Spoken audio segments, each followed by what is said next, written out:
هذا الفيديو اللي كتشوفوه فيه هو ديال المغربي غارق في وسط من الفيضانات اللي غرقات مدينه اسفل. بنادم ميت، بنادم مات. وهذا الفيديو الثاني ديال السيده كتغرق وما كاينش ليها تقاو حتى هي في مدينه اسفل. الخبر الزوين اللي غتسمعوه في هذا الفيديو كامل وهو ان هذه السيده الحمد لله تم الانقاذ ديالها. كيف سمعتي وغتكون شي فيديوهات ديال مدينه اسفل اللي غرقات بالفيضانات من بعد ما طاحت شويه الشتاء زايده، فمن بعد اقل من سيمانه على الكارثه اللي وقعت في مدينه فاس والديور اللي رابوا بسبب البناء العشوائي وعدم المراقبه ديال السلطات. هذه المره كارثه ثانيه في مدينه ثانيه واللي هي مدينه ساحليه وصغيره الا وهي مدينه اسفل. اليوم هذه المدينه عاشت واحد النهار اللي صعيب بزاف بسبب التساقطات المطريه اللي كانت قويه بزاف واللي تحولت في ظرف قصير بزاف تقريبا اقل من ساعه المكانه الفيضانات والسيول جرت مع الطوموبيلات وجرت الشجر والبشر واي حاجه جات في طريقها.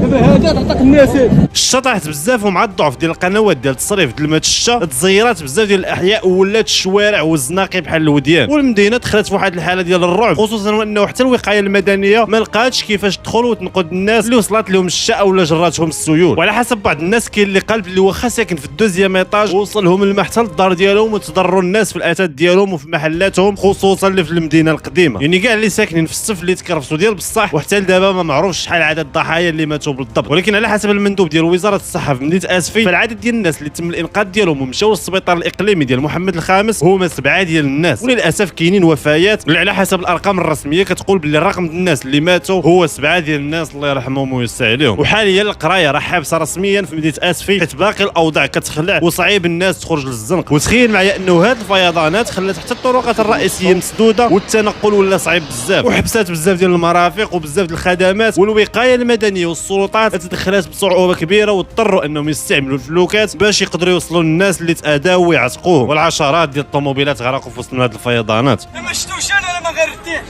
انا قالت تقول لي كي تقول فينا ودي يكتب عليك. تخيل معايا شحال ديال الخسائر سواء في الارواح او في الممتلكات الخاصه او العامه بسبب واحد الناس اللي ما داروش الخدمه ديالهم وما خلاوش المدينه تكون واجده بحال هذه الكوارث. هادشي اللي وقع اليوم في مدينه اسفل وفي بزاف ديال المناطق بحال الرشيديه وقلميمه عاود فضح مشكل البنيه التحتيه في المدن، خصوصا قنوات تصريف الشتا اللي باين وواضح انها ما مهيئاش مزيان باش تحمل الشتا بهذا الشكل. وزاد على هذا الشيء مشكل الازبال اللي كتعمر القوادس زائد التوسع العشوائي ديال السكن اللي خلى بزاف ديال الاحياء كتغرق مع كل الشتا كطيح. هذوك اللي الوسط داهم الماء صحاباتي جيراني داهم الماء. فمن بعد مدينه قلميم في 2014 ومدينه طنجه في 2021 اللي عاشوا الرعب بسبب الفيضانات اللي ماتوا فيهم بزاف ديال الناس، حاليا اسفي كتعيش نفس الرعب ونفس المشكل. اليوم الفيضانات راه ما كانتش غير كارثه طبيعيه ولكن نتيجه ديال اهمال طويل وتراكمات ديال سنين والسكينه كتطلب حلول حقيقيه وماشي غير وعود من المنتخبين، حيت راه اسفي معروفه بالشتا اللي كطيح فيها بزاف وكل مره كتعاود نفس السيناريو ديال الفيضانات، خصوصا وانها مدينه ساحليه جايه على البحر والضحايا غيبقاو في الرقبه ديال كل مسؤول ما دارش الخدمه ديالو اللي خاصها دار. والناس اللي كتقول ان هذه كارثه طبيعيه سمحوا لي ولكن لو انه عندنا بنيه تحتيه مزيانه ما كانتش الشتا غتاثر بزاف. فبقات اقل من سيمانه على باش غتبدا كاس افريقيا وشخصيا كنحاول ندعم بلادي في التظاهره باش تقدر تنجح، ولكن للاسف هو ماشي معقول باش كتشوف باللي باقيين ما عندناش بنيه تحتيه مزيانه اللي تعول عليها الا طاحت الشتا او الا وقع شي زلزال او لا تسونامي او لا ما عرفت شنو، وكتفهم باللي بصح الدوله غير كتخربق وكدير نفس الخدمه اللي داروها الناس ديال فاس فاش بناو 5 ديال الطوابق على اساس ديال 2 طوابق. فحتى الامتى غادي تفهم الدوله ديالنا باللي راه حنا بصح متاخرين بزاف في البنيه التحتيه، مره يموتوا 22 واحد، مره يموتوا 11، مره 10، وكل مره السبب كيكون عنده علاقه بالخدمه ديال المسؤولين. شحال خاصنا يموتوا ديال الناس باش نربطوا المسؤوليه بالمحاسبه واللي ما دايرش خدمته يتحاسب. يمكن يكون المغرب غادي في السياسه ديال الكره وديال السياحه ولا جلوباليزاسيون ولكن راه حشومه 2025 وباقي الناس كتموت بسبب انه القرقرات كيتخنقوا بشويه ديال الشهر. الله يرحم اللي ماتوا والشفاء العاجل اللي تاذاو والله يهدي المسؤولين. دوزو بخير.